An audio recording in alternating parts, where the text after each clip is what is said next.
Assalamualaikum. Bertemu lagi di channel ini bersama Kang Dagol. Kita lanjutkan dongeng Raga Sukma di episode sebelumnya. Kang Dagol menceritakan suasana di rumahnya Mang Jaka yang masih belum sembuh dari sakitnya. Lagi ditunggu sama Kiai Rea bersama si Acung dan juga si Jalung. Tapi ada seseorang nih di luar rumah yang sedang mengintip ya. Bagaimanakah kelanjutan ceritanya? Maka kasadayana cara ketan.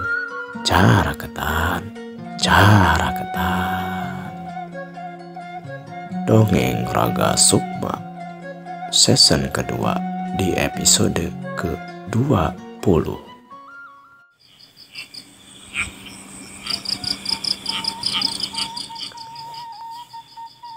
Suasana malam ketika itu terasa begitu sangat sepi. Namun tidak bagi Kiai muda itu yang baru saja berkeliling mengitari rumahnya Mang Jakatea.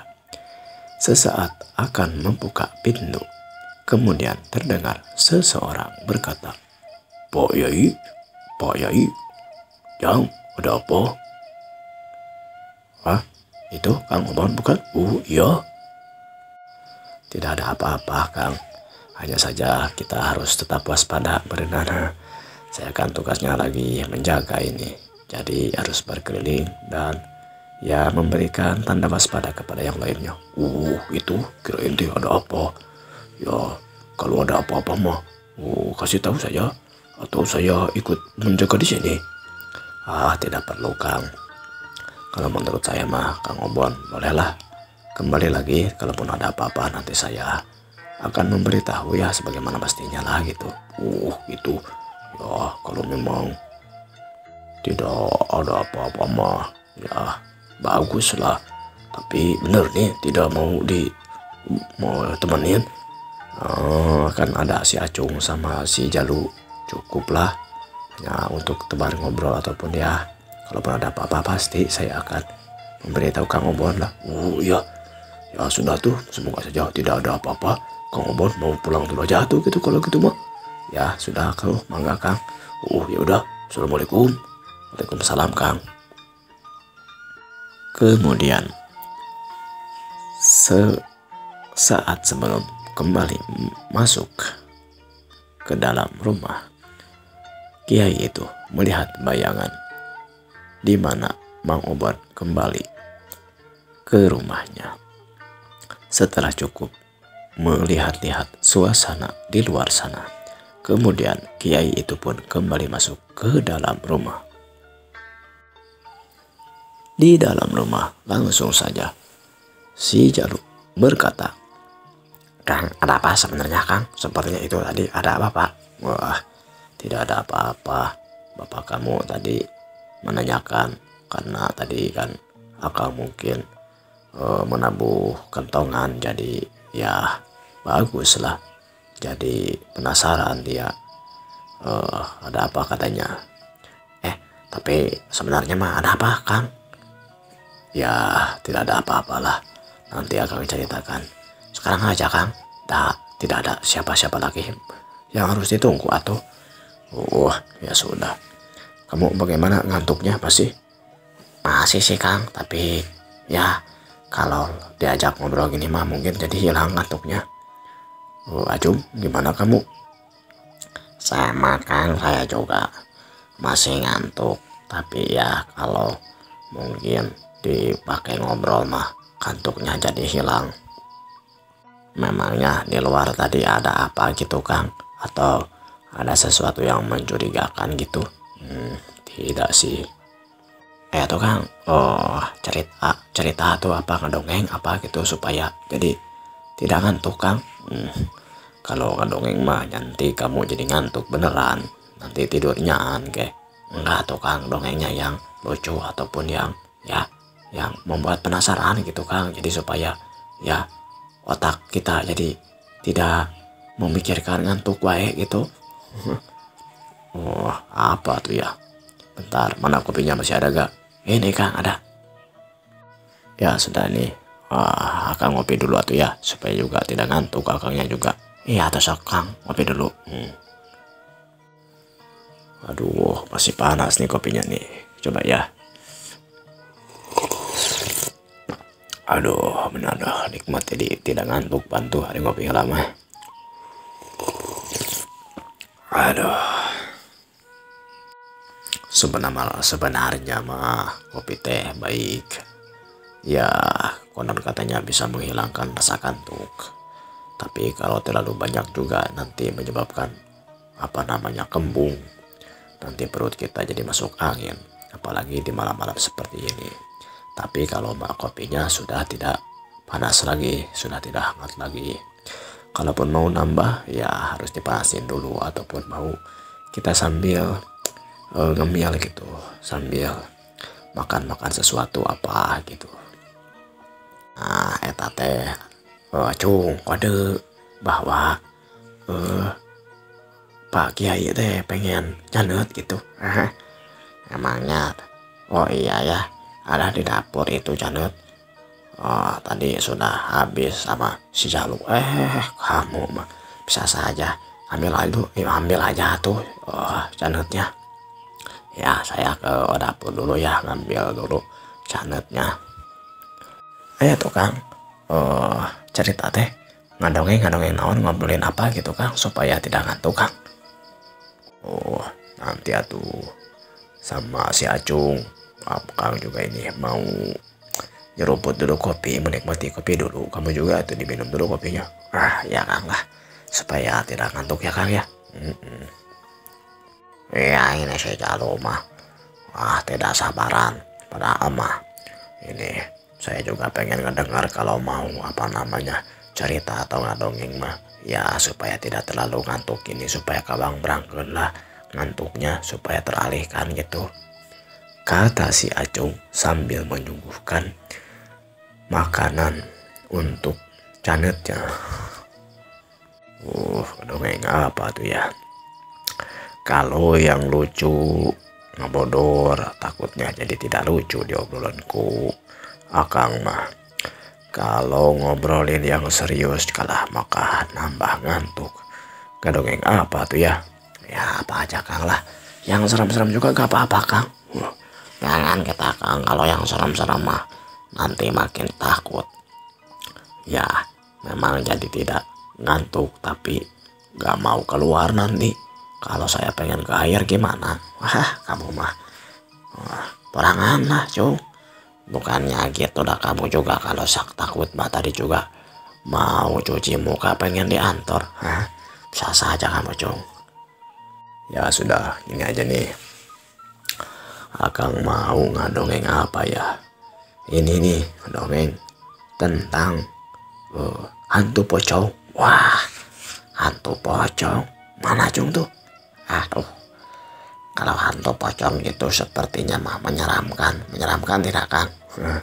Ya menyeramkan mah pasti menyeramkan. Tapi begini nih, konon katanya puluhan tahun yang lalu, waktu syariat Islam masih di awal-awal disebarkan di daerah kita. Nah, orang-orang itu kan baru masuk ke dalam agama Islam. Ya. Kemudian mereka pun tentunya masih awam ataupun masih belum tahu tentang syariat atau ajaran agama Islam. Tapi dipikir-pikir mas sekarang juga orang-orang teh ya tidak semuanya gitu ya tahu terhadap ajaran Islam.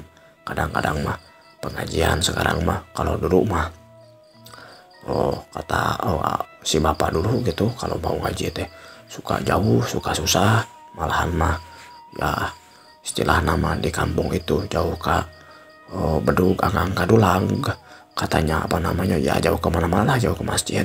Sekarang mah sudah dekat.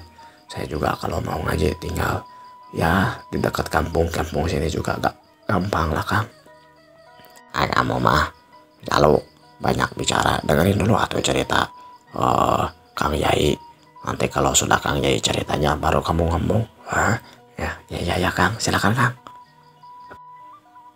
Tapi dipikir-pikir mah apa hubungannya syariat Islam dengan hantu pocong, Kang? Ya, ini kan mau didongengkan sama Akang. Iya, kamu juga jangan ngobrol saja atau Acung. Ya. Ya baguslah kalau kalian jadi ngobrol mah. Jadi supaya tidak ngantuk lah. Begini. Sebenarnya mah hantu yang disebut hantu pocong itu adalah ya bahasa orang tua lah. Tapi terkadang katanya masyarakat juga suka melihat penampakan hantu pocong yang wujudnya putih, kemudian ya acelok-acelokan gitu, lompat-lompat gitu, ataupun melayang. Tapi kalau menurut Akang mah itu ya boleh dibilang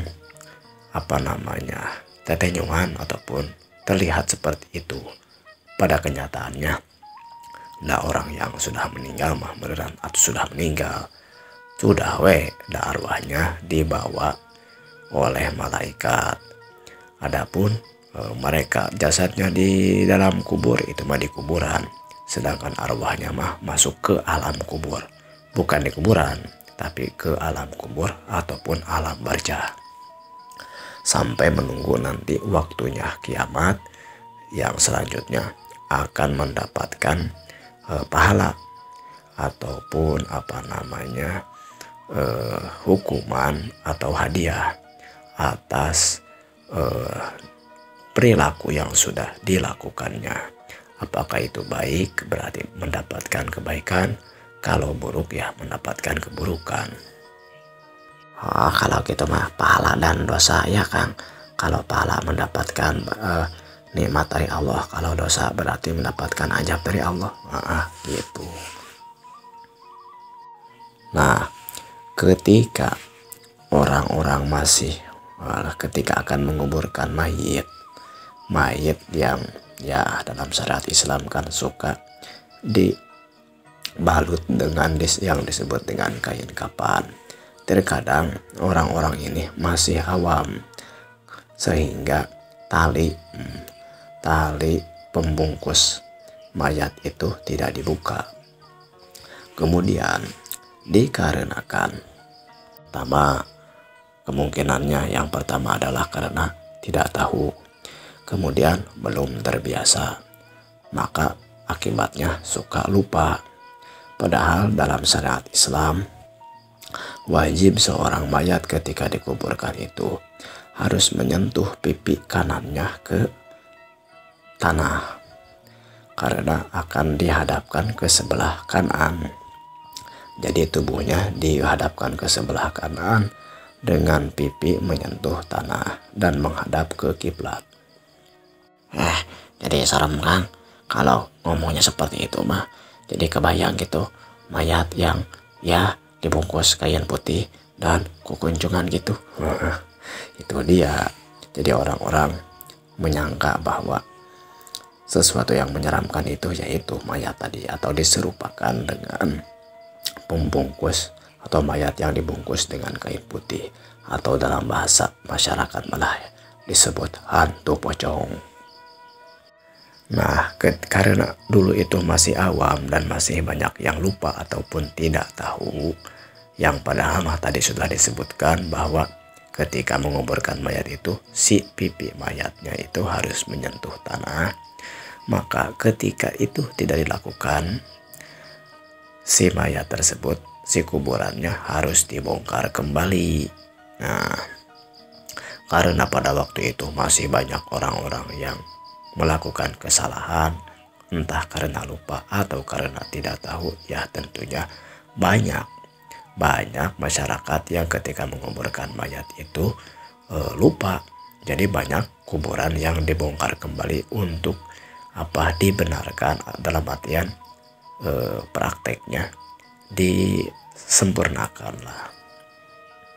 Ya intinya supaya sesuai dengan syariat Islam.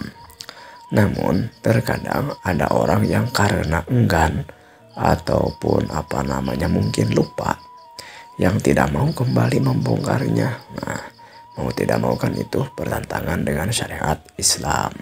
Tapi dalam hati mereka tetap ada perasaan merasa bersalah. Maka ketika tidak melakukan hal tersebut, mereka seolah-olah dihantui dengan arwah yang baru saja dikuburkan. Kalau memang tadi si tali pocongnya atau si pipinya tadi belum menyentuh dengan tanah. Nah, karena rasa ketakutan itulah kemudian timbul rumor ataupun berita-berita bahwa orang yang tidak dibuka tali pocongnya ini atau tali pembungkus mayatnya ini ketika dikuburkan maka akan berubah menjadi hantu pocong. Padahal mah sebenarnya mah tidak seperti itu. Yang meninggal tidak akan hidup lagi. Kalaupun istilahnya tadi tidak dibuka sebenarnya mah tidak akan berpengaruh kepada si mayat mah. Yang berpengaruh adalah kepada orang-orang, kepada kita yang masih hidup. Pertama, kalau bagi pemuka agama tentunya akan bertentangan dengan syariat yang diagem ataupun dipercayai oleh kita. Yang kedua, bagi orang-orang yang menguburkan tadi merasa bersalah sehingga timbul perasaan-perasaan tadi. Terus ketika sudah jujur pun mengatakan itu, kadang-kadang tetangga ataupun orang lain yang tidak merasa bersalah suka mengabaikan ataupun tidak membantu. Akhirnya si mayat tadi keadaan dikuburkannya tidak disempurnakan, tapi tetap rasa bersalah itu tetap ada. Atau terdengar juga rumor-rumor yang lainnya bahwa kalau tidak tidak disempurnakan, nah tadi si arwah tadi akan marah kayangan atau menghantui. Oleh karena itu ada dorongan.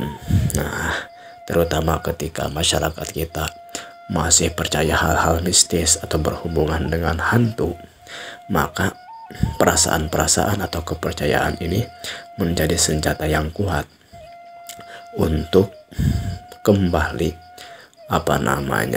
mengembalikan menyempurnakan kondisi mayat yang sudah tadi dikuburkan, artinya supaya diperbaiki lagi.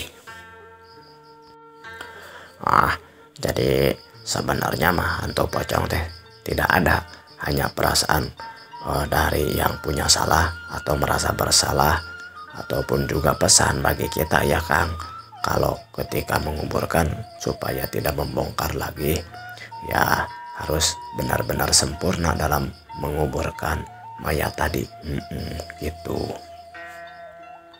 Selain itu kadang-kadang orang-orang juga apalagi yang awam ketika diberikan pelajaran ataupun hukum-hukum yang baru, kalau tidak hafal, tidak lupa, kadang-kadang juga sudah tahu tapi tidak dilaksanakan. Tapi ketika bahasa kasarnya ditakut-takuti ataupun disingsiran bahwa kalau tidak sempurna maka akan menjadi hantu, nah, seseorang yang akan menguburkan mayat pun akan sangat waspada untuk berhati-hati ketika menguburkan sehingga tidak kembali dibongkar, atau dalam bahasa mistis nama tidak menghindari ketidaksempurnaan atau harus disempurnakan lagi.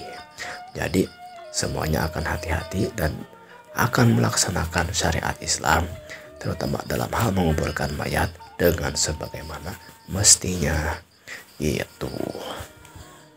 Tapi ini mah menurut guru Akang ya, guru Akang yang diceritakan lagi kepada Akang gitu.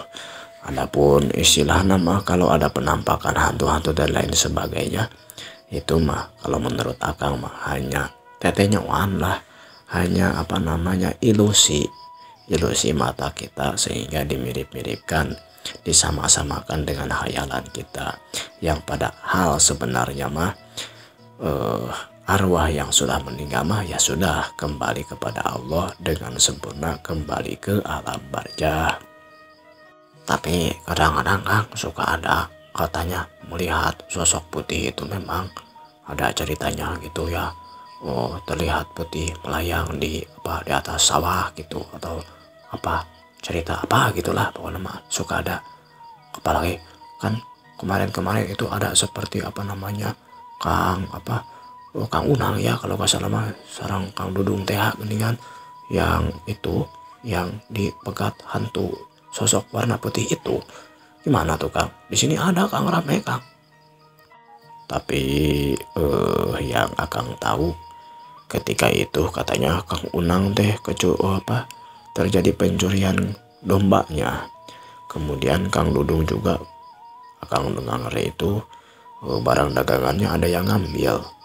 Nah, kalau menurut Akang mah kemungkinan besar Kang Unang dan Kang Dudung ini ditakut-takuti dengan sosok-sosok yang menyeramkan seperti itu. Padahal mah ada orang yang memanfaatkan rasa takut ataupun mitos yang berada di masyarakat kita untuk melakukan hal-hal yang jahat. Siapa tahu kambingnya itu dagingnya dicuri ataupun diambil. Pakaian Mang Dudung teh jualannya juga diambil. Kan itu termasuk harta juga.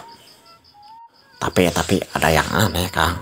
Kan itu rumah dombanya Mang Unang itu kalau tidak salah ususnya ataupun ya isi perutnya, kemudian kakinya, kepalanya tidak diambil, tapi dibawanya dagingnya saja. Apalagi gitu. Kalau menurut Akang, kan kepalanya kalau mau dimakan harus diurusi dulu, apalagi kakinya, repot lah, apalagi ususnya, isi perutnya supaya nggak berat, yang diambil hanya dagingnya saja, kan lebih masuk akal seperti itu. Tapi Kang, kalau di sini mah ramenya itu karena hantu dadamit katanya Kang. Ya, itu mah dikembalikan lagi kepada anggapan ataupun akal sehat kita saja. Kalau kita mau memahaminya dengan cara apa? Apakah dengan cara yang logis ataupun dengan cara yang mistis? Gitu kalau menurut Akang mah.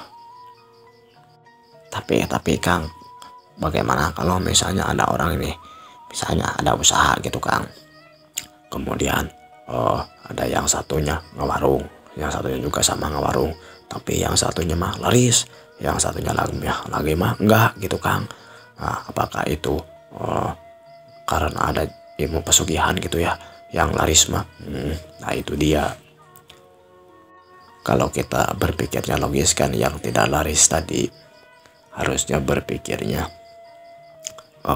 pertanyaannya kenapa yang orang yang sama-sama dagang, misalnya jualan, yang tetangga kita laris, kenapa kita enggak, misalnya seperti itu.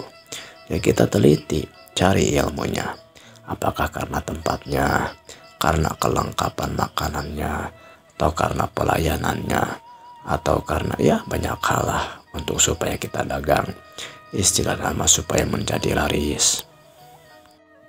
Kalau kita mengedepankan tadi itu ujung-ujung langsung menyangka orang lain untuk pesugihan, kan berarti itu pertama kita sudah sudon. Yang kedua kita sudah memfitnah. Orang misalnya baik-baik dia berdagang, kita sudah menyangkanya dia bersekutu dengan dengan hal-hal yang musyrik lah gitu. Kan itu menjadinya dosa kepada kita. Paling tidak kita sudah melakukan hal-hal yang tidak baik lah. Kalau memiliki perasaan yang tidak baik kepada orang lain. Yang kedua, kita menjadi tidak ikhtiar yang benar. Kan kalau orang lain kita pikirnya melakukan hal-hal yang aneh-aneh, kita juga nanti untuk melawannya juga akan melakukan hal yang aneh-aneh juga. Nah, selain kita menyangka kepada orang lain melakukan hal kemusyrikan, nah nanti kita juga akan menjadi terbawa dan terjebak untuk melakukan hal-hal yang musyrik pula. Misalnya kita pergi kepada seseorang untuk mendapatkan bantuan dengan bantuan dari makhluk gaib misalnya, atau benda-benda bertuah misalnya. Seharusnya sebagai umat Islam atau umat yang beragama, kita memohon dan meminta adalah kepada Tuhan ataupun kepada Allah, sebagaimana ajaran agama kita. Nah itu ya orang-orang tembaknya berpikirnya seperti itu. Bener. Kenapa ya kita berpikirnya suka hal-hal yang dihubung-hubungkannya dengan hal-hal yang tidak bisa kita lihat atau tidak bisa kita rasakan. Kenapa kita berpikirnya tidak logis saja gitu ya? Kalau mau kaya ya mau usahanya laku gitu ya, dagangnya aja yang pinter. Kalau mau keinginannya dikabulkan sama Allah misalnya ya kita berdoa saja, perbaiki ibadah kita, bukannya malah pergi kemana-mana gitu ya Kang ya. Nah itu tugas kita. Pertama, Akang Merenan sebagai orang yang tahu sedikit-sedikit tentang agama harus bisa menyampaikan, dan terutama Akangnya juga harus bisa melaksanakan. Yang kedua, nah ini kamu Acung, kamu juga Jalu, sebagai anak muda mau belajar, terus belajar. Jangan sampai kita ketinggalan dengan orang-orang lain atau negara-negara lain. Orang lain itu kan sekarang sudah kamu ketahui juga.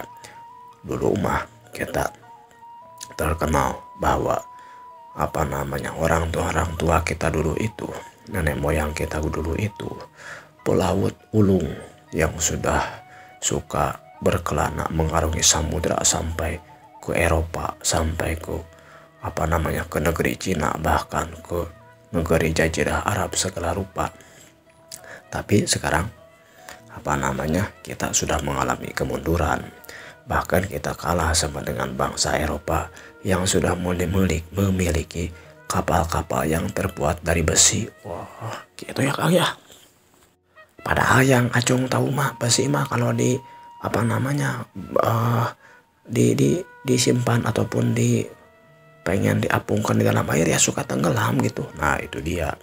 Itu karena teknologi, karena kepintaran manusia. Bahkan besi pun bisa mengambang di atas samudera atau di atas air karena dengan ilmu pengetahuan. Nah kita pun sebagai manusia yang terus berpikir harus bisa mencapai hal-hal yang demikian sesuai dengan perkembangan zaman yang kita hadapi. Gitu Acung, gitu Jalu.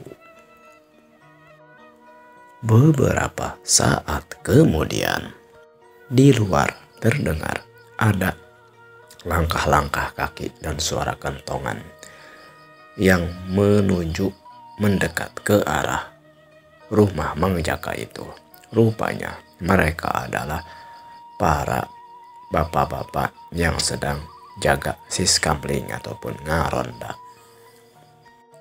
Kemudian setelah beberapa saat mereka pun ikut ngobrol, namun kali ini tidak di dalam rumah tapi di teras depan halaman rumahnya Mang Jaka.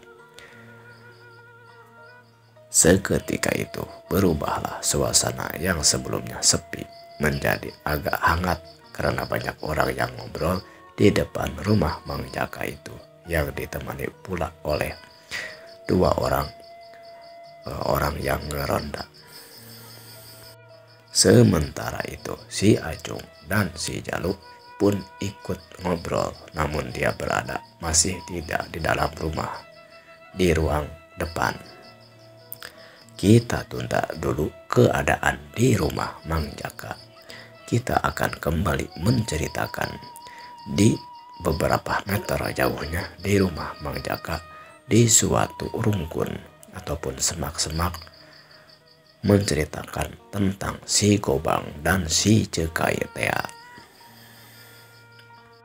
Si Cekai ketika sebelumnya melihat Mang Jaka di rumah Mang Jaka itu, melihat seseorang keluar dari rumah Mang Jaka. Kemudian dia berkata sambil berbisik kepada si Gobang, "Lihat Gobang, itu ada seseorang. Sepertinya itu yang disebut dengan Kiai ya. Memang kalau memang seperti ini, aku makin curiga dia orang yang tidak biasa ataupun bisa mengetahui, ya paling tidak curiga. Emangnya kamu tadi melakukan apa?" "Tadi aku mengeluarkan sirup teh supaya orang-orang tertidur, tapi malahan dia tidak tertidur. Dan saya yakin beberapa saat lagi dia akan berkeliling memeriksa keadaan. Wow, iya benar tuh, lihat tuh. Dia sepertinya berjalan ke belakang rumah. Wah kan, saya bilang apa? Lalu apa yang harus kita lakukan? Tunggu sampai dia kembali masuk lagi. Kalau sudah dia masuk lagi, kita bisa keluar dari sini. Dan, tunggu. Lihat, di sebelah sana juga ada apa namanya? Ada seseorang yang keluar. Wah, jangan dulu kemana-mana, jangan dulu bergerak. Nanti ada yang curiga. Wah, salah-salah kita bisa diketahui oleh orang sekampung nih. Oh ya, kita diam dulu aja tuh.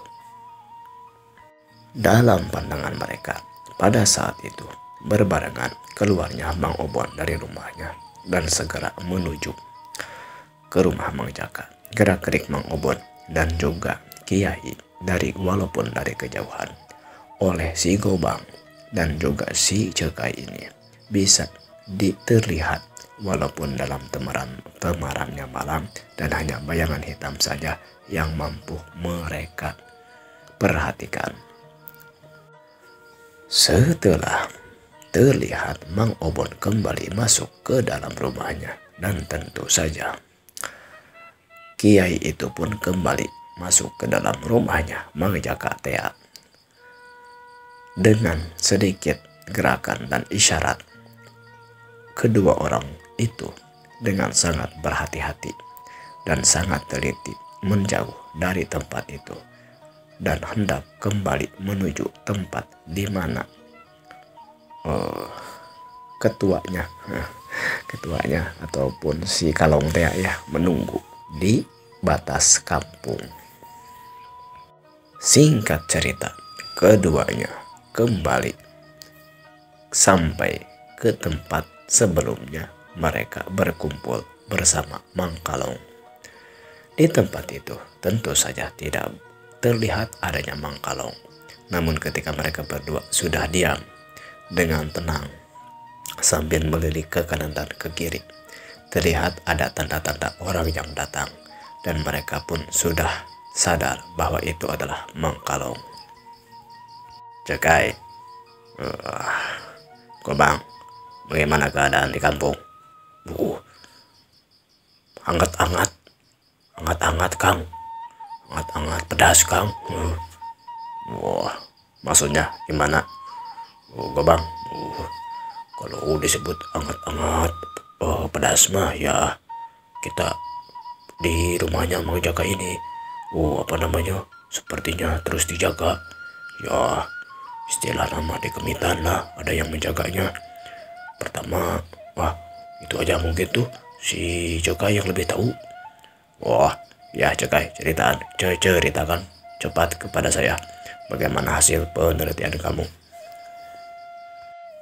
Kemudian dengan panjang lebar dan sangat terperinci, si Cekai pun menceritakan hal-hal yang terjadi di rumahnya Mang Jaka Tea.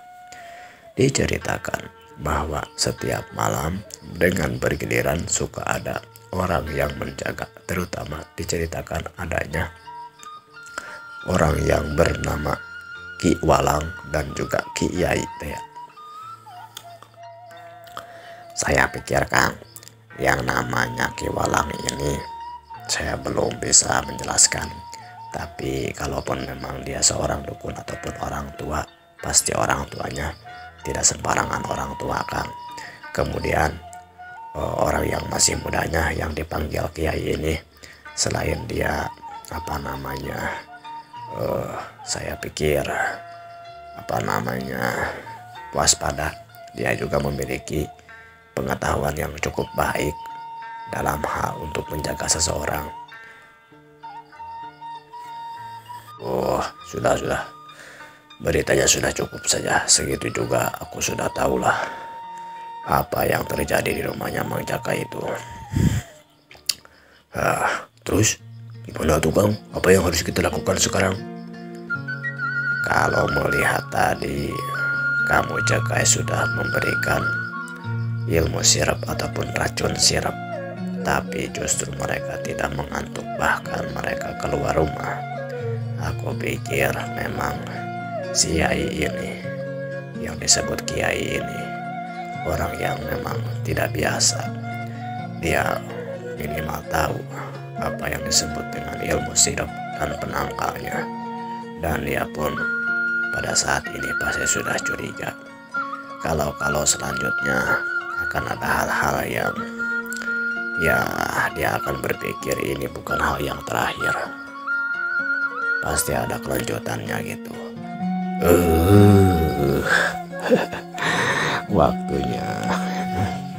Waktunya sudah habis untuk episode kali ini.